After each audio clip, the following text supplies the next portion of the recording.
Thank you very much, Madam President. I would like to pay tribute to the work done by our rapporteurs, Mrs. Reps, and the colleague from my own political group, Mrs. Poupée-Lundin. To be clear, I'm with the legitimate government of Ukraine, and I am not with the neo-imperialistic regime in Russia. The domestic government in place right now is legitimate, and there is absolutely no doubt about that. After all, it was backed by 3/4 of the Verkhovna Rada, and it has returned to the constitutional spirit of 2004. Ukraine is Europe, and Russia too is Europe.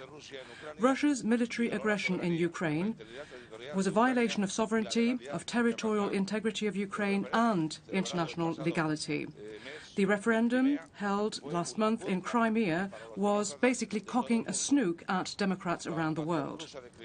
Russia's occupation of Crimea is unconstitutional and unlawful. It should never be recognized by the international community, and the occupying forces should pull out.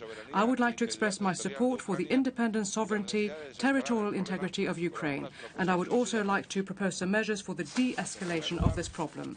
First of all, it must be the Ukrainian people who decide on their own future. We must never lose sight of this principle in trying to solve this problem. Secondly, Ukraine has the right to choose its own economic and political entities. I don't see why they can't sign customs unions both with the European Union and with Russia. Thirdly, as far as the Council of Europe is concerned, we must convince all Ukrainians and Russia that a democratic Ukraine with ties to Europe would also nurture the culture, language and history that it shares with Russia. Fourthly, Russia must no longer engage in military actions. It must withdraw its troops from the border with Ukraine. I would like to pay tribute to the domestic government in place right now. It has only been in office for 1 month, and yet it has already approved 80 laws and an important package of economic measures. The constitutional reform must go ahead, the judicial reform likewise, the fight against corruption, and a realistic budget must be approved by the country. The so-called pro-Russian demonstrations that we've seen in Donetsk, Kharkov and Lugansk are fake. They are the embodiment of Russian propaganda, and they have been whipped up by the Kremlin. Recently, I was actually in various Ukrainian cities, including Donetsk, and I could see the demonstrations myself, and I can tell you that these demonstrations were wholly artificial. They were actually carried out by Russian tourists. I think we must speak out against the destabilizing movements that Russia has engaged in, with an eye on the elections to be held on the 25th of May. These are unacceptable, and they will only entail further sanctions vis-à-vis Russia.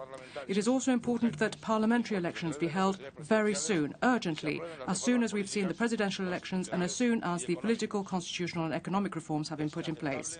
It is unacceptable to adopt some kind of new principle of international law whereby aggression by one country against another in the name of national ethnic protection, that this now becomes acceptable, as in the case of what was done by Russia in Crimea. If we were to universalize this principle, it would be a throwback going back centuries, a new kind of colonialism. As for the President of Russia, Mr. Putin, his behavior was more typical of the 19th century, and yet he is acting in the 21st century. Looking for national power, for territorial domination, are obsolete ideas, and they have no place in the 21st century. The EU must leave no stone unturned in helping Ukraine find the right solution with customs unions and with a waiver of visa requirements. Thank you very much, Madam President.